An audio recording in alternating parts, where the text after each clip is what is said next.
next speaker here is somebody whom I think is critically important to Orange County. He's been a mayor of Huntington Beach, and he is running as a candidate for the 74th Assembly District. He had a great showing in the primary.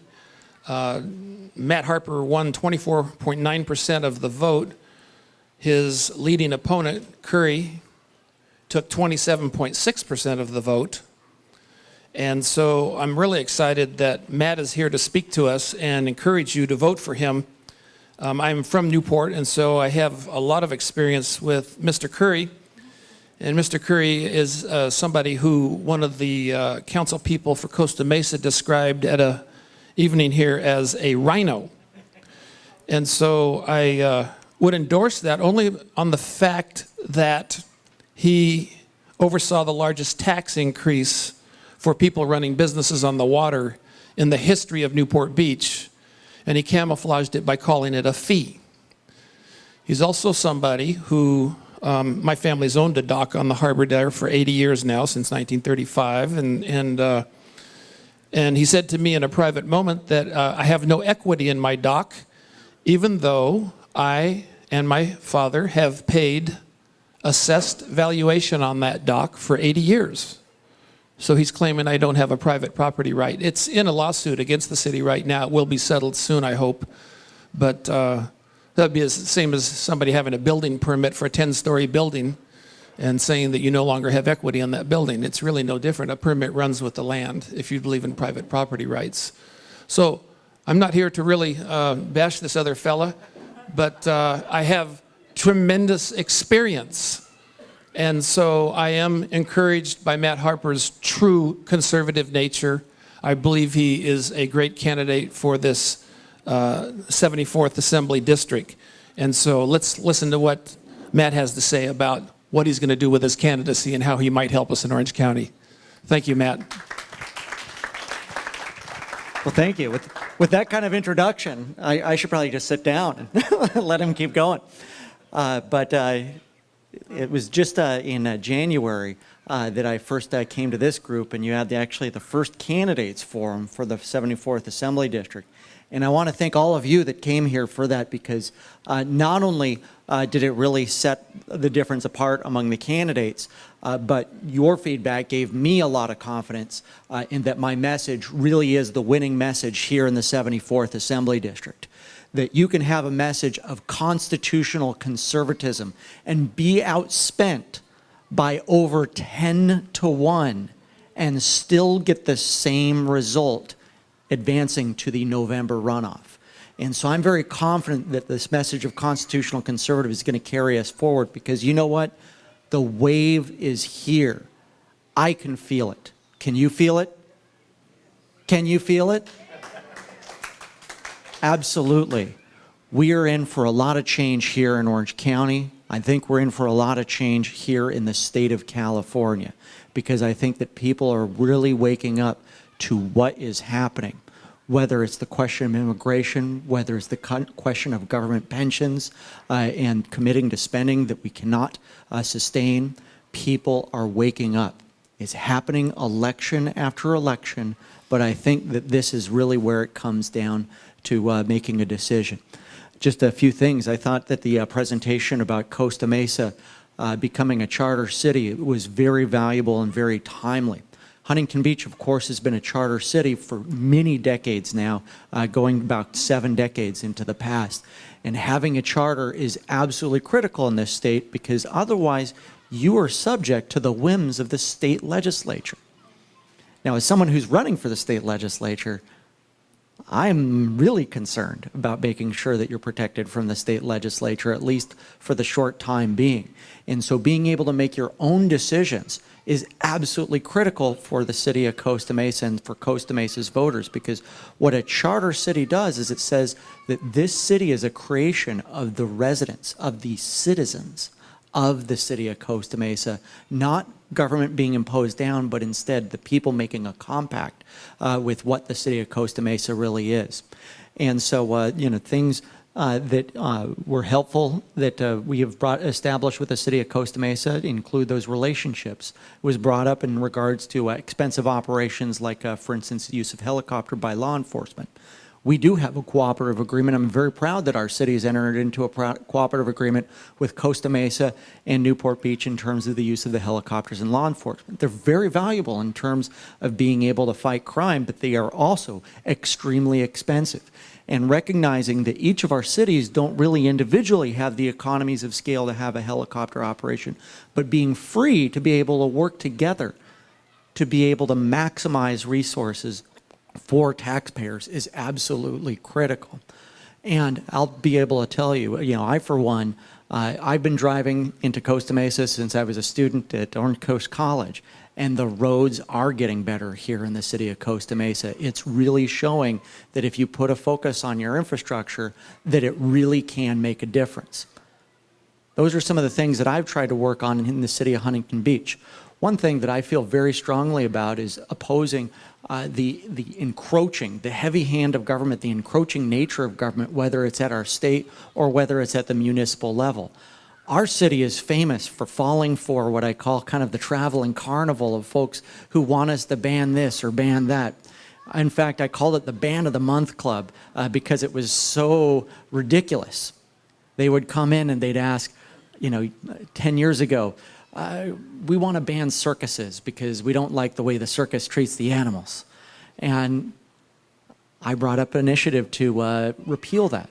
Wasn't successful, but some of my efforts were successful in terms of repealing some of these nanny state laws. There was a ban on hypnotism. Now, I couldn't guess why they did that or what it was really about. It was done actually not that long ago. It was done in the 1970s. And I thought it was a ridiculous ban for the city to have, and so pulled that off. Actually got over a half a dozen different nanny state laws pulled off of the books. And that's a big deal because less laws mean more freedom. And that's a big part of what I'm about, is I think that our government should be smaller and should be less encroaching within our lives. Do all of my colleagues on the city council agree with me? Not all of them. I've been unable to fight on certain things. We have this plastic bag ban, paper bag tax, which has actually helped the city of Costa Mesa. Your shopping centers are doing a little bit better off because some people from Southeast Huntington Beach are coming over here to do their shopping. Hopefully our city council will get it right in the next couple of years and repeal that because it really is ridiculous. But it reaches all the way up to the state legislature where they're trying to pass a similar law, SB 270, to be able to impose on all Californians. Ironically, one of the biggest advocates for these plastic bag ban, paper bag taxes are actually the grocers. They actually came to our meeting and asked, pass this, because who gets that 10 cents? It actually doesn't go to beach cleanups. It doesn't go to help recycling efforts. It goes right into the pockets of the grocers. That's a part of the insidious nature of this state is very often your ideological liberals will try to co-opt corporate interests, and it's a payoff. It's as simple as that. I called it price fixing in open session because when the government dictates a price of 10 cents per bag, that's a price fix. If the four groceries companies, Stater Brothers and Albertsons and the others, they got together in a room, maybe over at the Balboa Bay Club, and they decided we're all going to charge 10 cents, would that be against the law? You bet. But when the government comes in and sets the price, well, that gets exempted. But I think it's wrong nevertheless. And so those are many of the reasons why I'm motivated to run is because I don't think the government should be getting involved in our individual lives that way. If people want to switch to reusable bags, more power to you. If you want to use paper instead of plastic, more power to you. If you're a retailer and you don't want to offer plastic bags for free, I don't mind. I think that the free market should determine that and people individually should determine that on their own. When it came to a nanny state law, one thing that differentiates between me and my opponent, well, when that next Ban of the Month Club came around, once I became mayor, I think articulating the Ban of the Month Club helped stop it because the last ban that was attempted in the city of Huntington Beach at the beginning of this year was a Styrofoam ban. They wanted to ban the fast food places from using Styrofoam. You know, take out, keep things warm, keep things cold. Well, we stopped that. But you know who passed the Styrofoam ban? It's a 7-0 vote, Newport Beach. And so that shows you a little bit of the difference between me and my opponent. Even though I liked when he told you about my opponent. That was even better. He was really good. Another thing that's a big difference, I'm sure that you've read about, is the difference between us, is that I value our beach bonfire rings as a part of our tradition, part of our beach heritage, part of our culture, but more importantly, a part of our freedom. Beach bonfires are a part of access to the beach after dark. My opponent voted to remove the beach bonfire rings in the city of Newport Beach. And that means he didn't just vote to pull them out at Balboa Beach. It meant that he also voted to pull them out of Corona del Mar State Beach, which belongs to all of us, regardless of whether you live in the city of Newport Beach or not. Our coast belongs to all Californians, and that's the way the California Coastal Act defines it. Do I think the California Coastal Commission is out of hand over 90% of the time? Absolutely yes. But when it's part of beach access, that is what I believe in.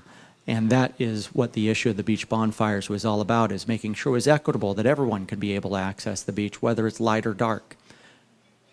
My opponent voted to pull them out. Now he's doing bizarre experiments with charcoal only, and the next one is going to be running in pipes for natural gas, etc., which are ridiculous government experiences. For 10,000 years or more, people here in Orange County have utilized the beach to have beach bonfires, and they have been with wood, and they don't cause pollution that harms people's lungs. That's simply a ruse because they just want to get rid of the beach bonfires at the beach. Additionally, a big difference between me and my opponent is also in how we view transportation. I represent the cities of the 2nd District, which includes Costa Mesa and Newport Beach, on the Orange County Transportation Authority Board of Directors. Part of the reason why I was elected to the board, and Keith Curry, who also pursued that position, was not elected to the board, is because the mayors of the 2nd District get to choose who represents the 2nd District. And one of the things they wanted to be 100% sure on, whether it was from Costa Mesa all the way to La Palma and Stanton, is they wanted to make sure they had someone representing them who was against converting existing or Measure M paid for lanes on the 405 freeway into toll lanes.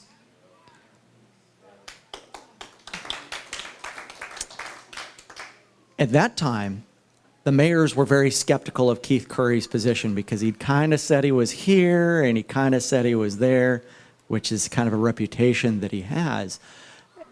And so people didn't feel confident. So a fellow named Gary Miller from the city of Seal Beach got elected instead. Well, it turns out that he really is for converting the freeway lanes into tollway lanes. And in fact, that's the reason that's cited by the Orange County Business Council and why they decided to support him instead of myself. I won't sell you out because a business group says that they want to have toll lanes. I think it's outrageous that we would convert existing freeway lanes into toll lanes because we have already paid for those. Your gas taxes should be paying for the maintenance of those. You pay that ½ cent on Measure M, which should be paying for the new lane on the 405 freeway. They didn't say in Measure M that they wanted a ½ cent tax to be able to pay for toll lanes. You probably wouldn't have passed it if they would have said that. Let's be honest. It was passed because it would be paid for freeway lanes, and that's what it should go for, and that's what it should stay. Am I against the construction of toll roads like the 241 down in the Foothill or the 73? No, because you know what? Those would not have been constructed if it wasn't for tolls. Those were built with bonds that are repaid by the tolls that are collected. And that's the only way that that new construction, those new lanes, were going to be paid for. That's being upfront and honest with the voter. That's being upfront and honest with the taxpayer and the driver. But taking existing freeway lanes or paid for with Measure M, I think is dishonest, and I'm calling it out. And I'm going to be fighting it whether I'm on the OCTA Board of Directors, as mayor of the city of Huntington Beach, or as your legislator representing you in the state assembly, because the biggest influence on who's trying to push these toll lanes is the governor's office of transportation. And it's really the state legislature that's highly influential in how this gets decided. On the previous issue, AB 1102, Travis Allen's legislation, is working to protect those beach bonfires. I am for it. Not only did Keith Curry vote to remove the beach bonfires in the city of Newport Beach, sometimes he'll try to say, well, I'm for each city doing what they want. Well, that's code for him being opposed to AB 1102 because he wants Newport Beach to remove the beach bonfire rings in the city of Newport Beach, and he wants the legislature to allow him to do so as well. I think the difference is very clear. You have someone who's a go-along to get along type of Republican, the type of Republican that we often have to apologize for. That's the person who I'm running against. I believe that I'm someone who you can be proud of. And you don't have to be short in terms of experience or in terms of qualifications. Keith Curry's been on the city council for about 10 years in the city of Newport Beach, but I've been on the city council for the city of Huntington Beach. But for the 12 years prior to being on the city council, I served the West Orange County area on the school board for the Huntington Beach Union High School District, a district that includes all of Huntington Beach, as well as Westminster, Fountain Valley, and a small part of Garden Grove. And so I bring together the experience and not only deal with things from the city perspective, but also the education perspective, which actually in our state constitution is the #1 purpose of the state of California, is for the education of our next generation. And so I bring forward not just a background in education and a knowledge of education, but a conservative philosophy behind education. I believe that we can improve. I don't think we should be restrained by the current negotiating and employee union laws that we have today. I applaud the decision regarding tenure because I think that we should promote and help excelling teachers and outstanding teachers. But we do need to empower principals to be able to move aside those who can't teach our young people and our next generation. That's absolutely the critical thing that we're going to take forward in the state of California. It's about education, it's about our infrastructure, and it's about making sure that we adhere to the principles of our founding fathers. That's why I'm running for state assembly. That's why I ask for your vote. You have on your chairs, many of you have a volunteer sheet. If you indeed would also like to join in as a supporter, please do fill that out. Please do either return that or mail that back in or fax that back in. I would like your support. We are going to win. We're going to take on Keith Curry, and we will prevail, and we will have a good conservative representing us in Orange County in the 74th Assembly District. Thank you so much. I appreciate your opportunity to speak to you. Would you like to take a question or two? If folks have questions, I'd be happy. From anybody? I had one quick comment. Yes. You're talking about the 10-cent bags and so on. Yes. I guess I'm kind of strange. When I go grocery shopping, I don't just throw the plastic bags in the crack. I pull them up and then use them. If I stack too big, then I put it in the recycle. Yes. So I thought, well, gee whiz, since I've got the extra bags, next time I go down there, I'll take a couple with me instead of having to get new ones. Guess what happened that I did not expect? I got 10 cents credit for each of the bags that I had brought in. just a comment. Well, that's an interesting one, and I had always reused those myself. I usually use those bags to be able to put laundry in, and it is true. The plastic bags, they actually do recycle. When they go through the plant, whether it's Rainbow, whether it's CR&R, they actually do recycle those at the facility, and they build those into benches and a lot of other construction materials. Let me get the next question on mic here. Yes, I'm very impressed with you, and I'm going to support you. I just have a question. The Register reported on a grand jury study of unfunded pension liabilities, and Huntington Beach was one of the highest unfunded pension liabilities, and I wonder if you could comment on why that's so. Of course, Newport's is the highest. Oh, I know they are. Actually, they're both very close to each other that are on the list. And that list is often magnified because it's not per capita, but it is entirely based upon, or it's partially influenced by how large the workforce is, which is usually influenced by how large the population is. Ironically, Newport is many steps above their actual size as a city, and so that's a part of what does it. But you know what? I'm not here to particularly talk about the differences between Huntington and Newport, because all of our cities have had a problem being disciplined about pension obligations. And that's actually one of the reasons that cost me the support of a fellow who used to represent this area. There's one fellow who I used to criticize quite a bit. It was our former county supervisor and then state assemblyman Jim Silva. And that was in part because when he was a county supervisor, I was very vocal when the county went to a 3 at 50 pension formula. I was critical of our own city when they adopt the 3 at 50 pension formula as well.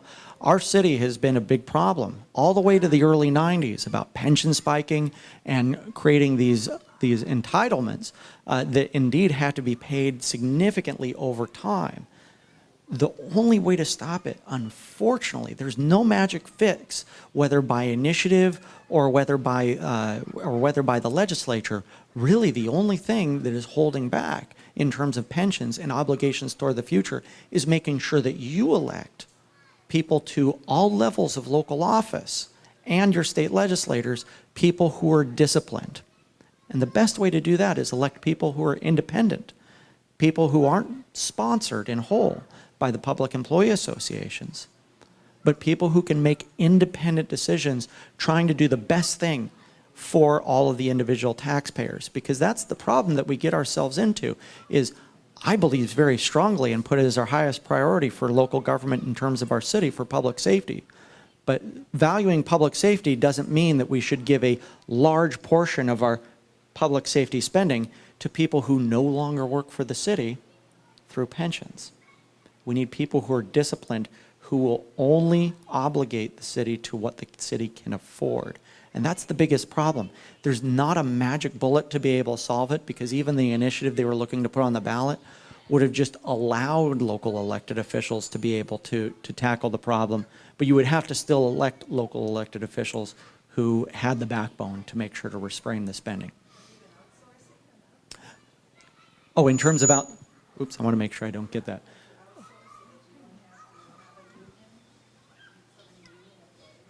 Well, and that's one of the things on the city. Unfortunately, I'm in a minority in terms of the city, but on OCTA, however, we have worked a lot in terms of making sure to increase the amount of outsourcing we do at the Orange County Transportation Authority, and that is minimizing.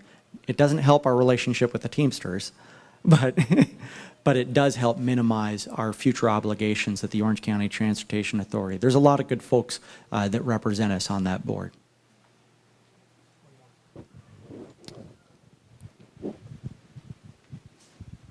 Matt, you just talked about the union or the association problem.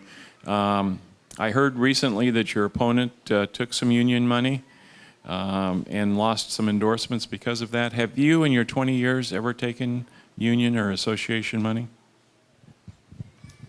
Got to be careful about those endorsements, huh? And so what Tom's talking about is that Keith Curry at the very beginning, he's actually on the board of the Lincoln Club. And so at the very beginning, he wrangled to get the Lincoln Club endorsement while I was getting married in January. But when you get the Lincoln Club's endorsement, you sign this piece of paper that says, I will not take public employee union contributions.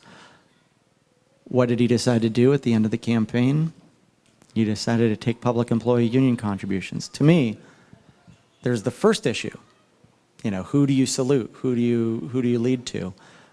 But the question that's really even bigger than that is the question of honesty and the question of being forthright. Don't promise you're going to do something. Did he intend to always take that union money anyway? Or was he just so overcome by greed in the end of the campaign that he needed to raise that much money? Either way, it's not for a good representative. But the answer is, I've run for city council, and I've run for school board 3 times. If you think the unions are dominant at the city council campaigns, you haven't been paying attention to our school boards, because in our school boards, over 90 maybe over 95% of the funds that are spent in school board races are spent by the local CTA affiliate. And I think for Newport Mesa, it's actually not even the CTA affiliate. I think it's the Teamsters affiliate actually has the local teachers association. And no union political action committee has ever donated to any campaign of mine. And I'm very proud to be someone who's independent and has been before that became a thing. A lot of people say, well, the unions won't even give to you anyway. So saying that you won't doesn't stop it. But that's the reality. I'm a big believer that you should have an independent perspective. And I really think that is one of the biggest things that our local governments do is how they negotiate with the with our public employee associations, because some of those things don't just affect the next fiscal year. When it comes to pensions, they will affect the next fiscal generation. And unfortunately, so many people who are funded solely by the public employee unions misuse that. In fact, we have a council member who almost entirely, the money that was spent on behalf of him was by the Police Officers Association. And it really impacts on how he operates as a city council member. I will be your independent voice. I answer to you as the voters. I don't think that the legislature is there to serve the employees of the state of California. The legislators are to represent the citizens of their individual districts. That's what I will do. That is my commitment. I hope you'll join me for this November. Great job. Thank you. Apparently, Keith Curry had been invited to speak here tonight, but couldn't make it. Was there one more question there? We have one more question for you, Matt, then we'll let you go. If I understood you No, hold on. correctly, you said, Speak into the microphone. if I understood you correctly, you said that the that Curry with the Lincoln Club signed he would not take, all right, and then at the end he turned around and did. Yeah. All right, here's my question. Has anyone forced him to be accountable verbally to the public about that, or are you going to attack that and make him come clean about it? Do you know what I'm trying to say? Thank you. I have a question after that, too. The answer is yes. Not only has it been published in the newspaper, actually the Daily Pilot had written a story about it, and the best part about it is that it was published not just in the Daily Pilot, but also in the Coastline Pilot that goes into Laguna Beach, which is also in the district, but the Huntington Beach Independent, which serves Huntington Beach and in Fountain Valley as well. And the answer is yes. That's one of the things that I'm pursuing right now, is actually working to get the Lincoln Club to, in fact, flip. I don't know if we'll be able to do it because, as I said, he is a Lincoln Club board member, but there are enough people in that organization that are upset with him that they might support someone like me, even though I don't agree with their position in terms of illegal immigration. I believe in a much stronger position, which I do not support amnesty. I oppose amnesty and have a very strong position that I've held since the early 1990s when I first formed my political views about illegal immigration, and I'm not going to budge on those terms.